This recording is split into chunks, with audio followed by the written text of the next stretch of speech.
یہ گزشتہ جمعۃ المبارک کو ہمارے شہر سیالکوٹ میں ایک نہایت ہی افسوسناک واقعہ رونما ہوا، جس سے آپ سب لوگ واقف ہیں کہ ایک اس سری لنکن مینیجر کو لوگوں نے اشتعال کے اندر آ کر جو ہے وہ اس کو قتل کر دیا، اور الزام اس پہ یہ تھا کہ اس نے گستاخی کی۔ تو یہاں پر اگر دیکھا جائے تو جو شخص رسول اللہ صلی اللہ تعالیٰ علیہ وآلہ وسلم یا شعائر اسلام کی توہین کرتا ہے، گستاخی کرتا ہے، اس کے لیے رعایت نہیں ہے، نرمی نہیں ہے، لیکن یہ اختیار کس کے پاس ہے؟ اگر کوئی شخص واقعتاً گستاخی کا مرتکب ہوتا ہے تو کیا اسلام اس بات کی اجازت دیتا ہے کہ جو جس کا دل کرے وہ وہیں پر عدالت لگا رہے اور وہیں پر سزا سنا دے؟ یہ ملک پاکستان ہے، اس کے اندر جو ہے وہ قانون ہے، اور توہین مذہب کے حوالے سے، توہین رسالت کے حوالے سے بھی قوانین موجود ہیں۔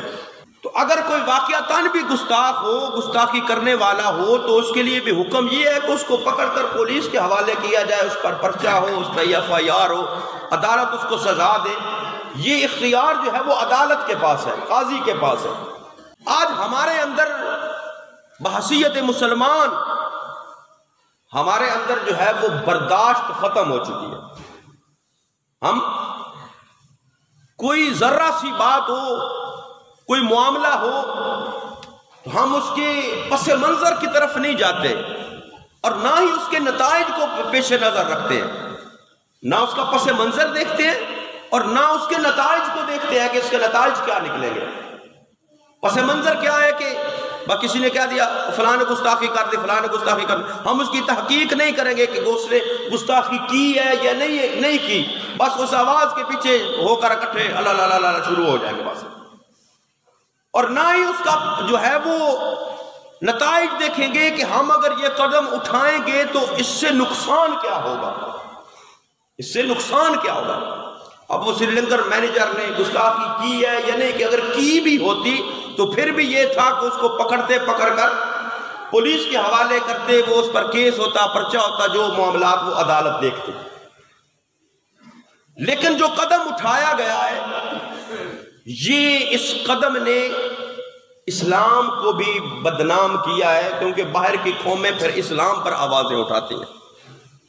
اسلام کی طرف پھر انگلی اٹھاتی ہیں، اسلام کے خلاف ہرزہ رسائی، پھر وہ ہرزہ سرائی کرتے ہیں۔ پھر وہ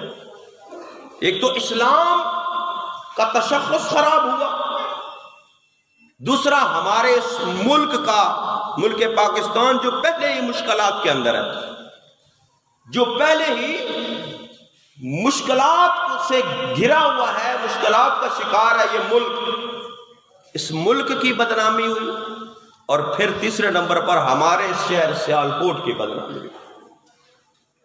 وہ کرنے والوں نے تو وہ کام کر دیا، اور پھر ظلم کی انتہا کہ اگر بھائی واقعی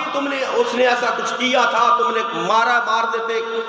لیکن جو اس کی لاش کی بے حرمتی، اس کو جلانا، اسلام اس کی کسی صورت بھی اجازت نہیں دیتا کہ کوئی شخص کسی کو آگ کا عذاب دے، یعنی کسی کی لاش کو جلائے یا کسی کو زندہ جلائے، اسلام اس کی قطعاً اجازت نہیں دیتا۔ یہ رب العالمین حکم الحاکمین کا حق ہے کہ وہ جس کو چاہے گا، جو نافرمان ہوگا، جو مشرک ہو جا کافر ہوگا، اس کو جہنم کی آگ کے اندر ڈالے گا۔ دنیا کے اندر کسی شخص کو یہ اختیار نہیں ہے کہ کسی کو جو ہے وہ زندہ جلا دیا جائے یا کسی کی لاش کو جو ہے وہ آگ کے اندر ڈال دیا جائے۔ وہ یورپی ممالک وہ تو پہلے ہی، اس کا بڑا نقصان کیا ہے کہ جو توہین رسالت کا قانون ہے، اس کی اہمیت جو ہے اور اس کے جو نافذ کرنے کا جو طریقہ کار ہے، اس پر تو وہ پہلے ہی غیر مسلم چاہتے ہیں کہ اس کو ختم کیا جائے، اور پھر اس بات پر ان کو پھر مزید موقع ملتا ہے۔ حالانکہ ہمارے اس ملک کے اندر، ملک پاکستان کے اندر اکثریت کے ساتھ ایسے قدم اٹھائے جاتے ہیں جہاں ہجوم اپنی مرضی کرتا ہے اور خود ہی جو ہے وہ لوگوں کو سزا دینا شروع کر دیتے ہیں۔ 2-3 سال پہلے لاہور کے اندر کرسچن کمیونٹی نے ایک مسلمان حافظ قرآن کو زندہ جلا دیا، اس کے علاوہ اور جو ہے آپ خبروں میں دیکھتے ہیں، سنتے ہیں کہ جو ہے اگر کوئی چور کسی کے ہاتھ لگ جاتا ہے تو وہ لوگ وہیں پر جو ہے وہ اس کی درگت بنانا شروع کر دیتے ہیں، اس کو مارنا شروع کر دیتے ہیں، تاکہ مار مار کر کئیوں کو وہ مار دیتے ہیں، قتل کر دیتے ہیں۔ یہ طریقہ کار جو ہے یہ ہمارے اندر برداشت ہونی چاہیے، بحیثیت مسلمان ہمارے اندر برداشت کا مادہ ہونا چاہیے، اور بلا تحقیق کسی بات کو نہ اس پر عمل کرنا چاہیے، نہ اس کو آگے پھیلانا چاہیے۔ ہمیں بس ہمارے کانوں میں آواز پڑنی چاہیے کہ فلاں گستاخ ہے، فلاں نے گستاخی کر دی۔ بھائی گستاخ اگر وہ ہے تو اگر اس کے لیے اسلام نے سخت سزا رکھی ہے کہ جو نبی کریم صلی اللہ تعالیٰ علیہ وآلہ وسلم کا گستاخ ہوتا ہے، اسلام حدیث کیا کہتی ہے؟ من سب نبی فاقتلوہ، جو نبی کی گستاخی کرے اس کو قتل کیا جائے۔ لیکن یہ قتل کا اختیار کہ ہر انسان کے پاس ہے، کیا ہر انسان کے ہاتھ میں یہ اختیار ہے کہ وہ جس کا دل کرے؟ اور اکثریت ہمارے ملک میں یہ ہوتا ہے کہ جس کے ساتھ کوئی ذاتی اناد ہو جاتا ہے، کوئی ذاتی جھگڑا ہوتا ہے، اس کو بھی مارنے کے لیے ہم جو ہے وہ توہین مذہب کا آسرا لے لیتے ہیں، توہین مذہب کا سہارا لے کر جو ہے وہ اس کو قتل کر دیتے ہیں، مار دیتے ہیں۔ اس سے نقصان جو ہے وہ اس جو 295C قانون ہے توہین رسالت کا، توہین مذہب کے جو قوانین ہیں، یہ اس چیز پر اثر انداز ہوتا ہے۔ تو نہایت افسوسناک واقعہ ہے یہ جو گزشتہ جمعۃ المبارک کو ہوا۔ ہماری عوام جو ہے وہ اس کو شعور کے ناخن لینے چاہیے، کوئی بھی قدم اٹھانے سے پہلے یہ سوچنا چاہیے کہ ہم یہ قدم اگر اٹھا رہے ہیں تو اس کا نقصان کیا ہوگا،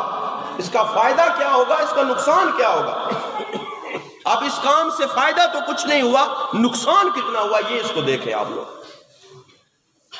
تو اسلام اقلیتوں کو، غیر مسلموں کو تحفظ فراہم کرتا ہے، ان کی جان کا تحفظ فراہم کرتا ہے، ان کے مال کا تحفظ فراہم کرتا ہے، ان کے حقوق جو ہے وہ اسلام میں متعین کیے ہیں۔ تو ہمیں جو ہے وہ ان چیزوں، یہ سب کچھ جو اگر ہوا ہے، کچھ لوگ تو اس پر علماء کو جو ہے وہ بدنام کرنے کی کوشش کر رہے ہیں۔ یہ علماء نے نہیں کیا، نہ علماء نے کہا ہے، یہ در حقیقت خود دین سے دوری کی بات ہے۔ جب پتہ نہیں دین کا کہ اس کے لیے اگر کوئی ایسا معاملہ ہوتا ہے اس کے لیے احکامات کیا ہیں، اس کے لیے طریقہ کار کیا ہے، خود ہی اپنی عدالت لگا کر جو دل کیا کر لیا، یہ علماء اس میں قصوروار نہیں، عوام الناس کا قصور ہے خود۔